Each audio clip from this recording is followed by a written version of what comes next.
তো hello friends all স্বাগতম মই অনলাইন এডুকেশ্যন চেনেলতে সো friends all আমাৰ নতুনকৈ যেটি ৰিকমেণ্ড আহি পৰিছে হেতু তেজপুৰ মেডিকেল কলেজৰ ফালৰ পৰা আহিছে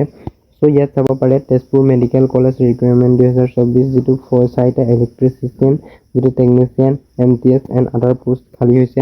যত আপোনালোকে চাব পাৰে যেটো লাষ্ট ডেটটো আছে 6/7/2024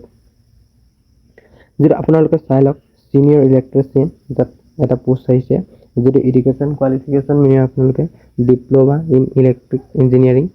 or 2 years work experience লাগিব আপোনালোকক and যেটো কম্পিউটাৰ হাৰ্ডৱেৰ টেকনিচিয়ান তাৰ এটা পোষ্ট খালি হৈছে কোৱালিফিকেশ্যন ডিপ্লোমা লাগিব যেটো কম্পিউটাৰ এণ্ড হাৰ্ডৱেৰ নেটৱৰ্কিং যেটো 2 years experience লাগিব and আমাৰ যেটো ৰিসাৰ্চ এসিস্টেন্ট ইয়াত চাব পাৰে যেটো এটা পোষ্ট খালি হৈছে education qualification master in life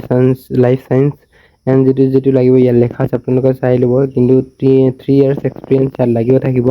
লাগিব আপোনালোকক and যেটো মাল্টিটাস্কিং ষ্টাফৰ কাৰণে এটা যেটো এডুকেশ্যন কোৱালিফিকেশ্যন আপোনালোকে HLC আৰু or equivalent pass diploma computer application লাগিব and যেটো এজ লিমিট ইয়াত লেখা আছে 21 years less than and years to above 40 years যেটো আপোনালোকে চাই লব আৰু কেনেদৰে এপ্লাই কৰিব লাগিব ইয়াত লেখা আছে আপোনালোকে চাই এপ্লাই কৰিব পাৰিব সো আমাৰ নেক্সট ৰিকমেণ্ড চাও next ৰিকমেণ্ড আহিছে হেতু হৈছে ডক্টৰ ৰাধাকৃষ্ণন যেটো স্কুল অফ আৰ্টছৰ পৰা যেটো কমাৰ্চ এণ্ড সায়েন্স ডিগ্ৰী ইয়াতে আছে